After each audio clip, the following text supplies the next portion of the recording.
E sempre, cara, isso é uma coisa que na história da humanidade, isso sempre foi assim. Todas as vezes que um cara comete um erro, para ele não perder um apoio, ele joga uma culpa maior do que a que ele tem num inimigo em comum. Então vamos lá.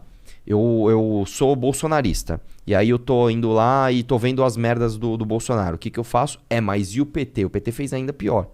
Então a gente tem um inimigo em comum mais forte do que o que você pode falar do meu erro. Senão o nosso inimigo em comum vai ganhar.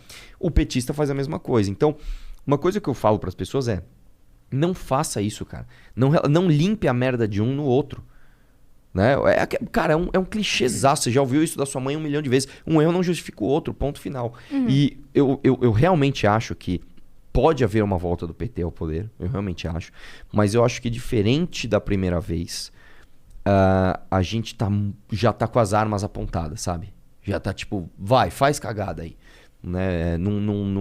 Porque o meu medo, na verdade, é porque nesse caso a gente teria menos apoio.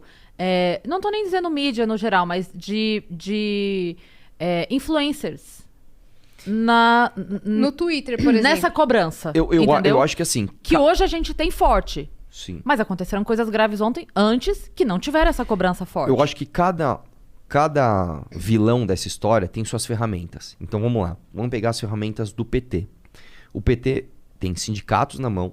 Sim. O PT tem parte da mídia que é petista e pronto, acabou. E se não quer chamar de petista, chame de psolista ou esquerda, mas tem uma grande parte da mídia que é enviesada e vai passar pano e pronto, final, ponto, vai ter. E esses caras, com a máquina na mão, eles têm a ferramenta máquina na mão deles. Do outro lado, quando você tem o bolsonarismo, você tem a máquina na mão quando eles estão com a máquina na mão. Você tem o aspecto ideológico muito mais forte. É muito mais forte do lado do Bolsonaro do que do lado do PT. Em que sentido? Porque, por exemplo, o cara que defendia o PT... Não tô questionando, tô perguntando mesmo pra entender. Não, mas é interessante essa pergunta. O cara que defende o PT, assim, eu defendo muito, poucos são os ideológicos.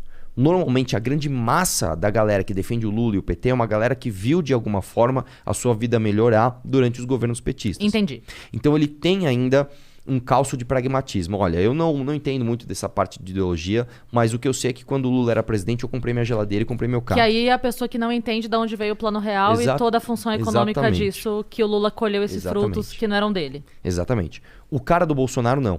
A vida do cara do Bolsonaro, se você parar pra pensar, a vida do brasileiro, do Temer pra cá, só piorou.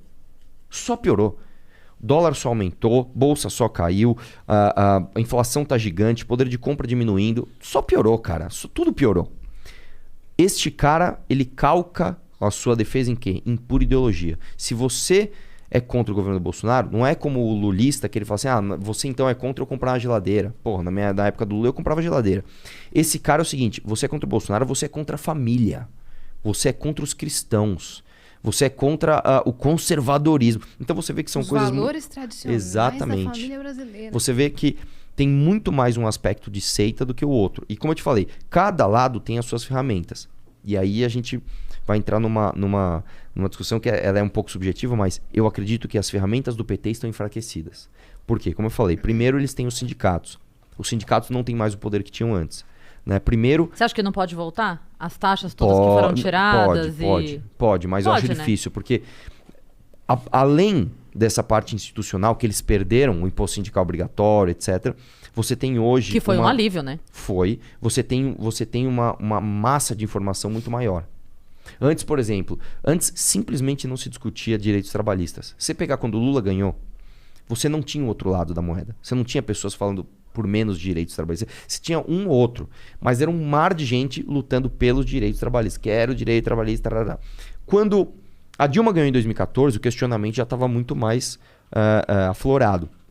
E agora, então, ainda mais. Então, eu acho que essa ferramenta está enfraquecida. Eu adorei. Eu não sei.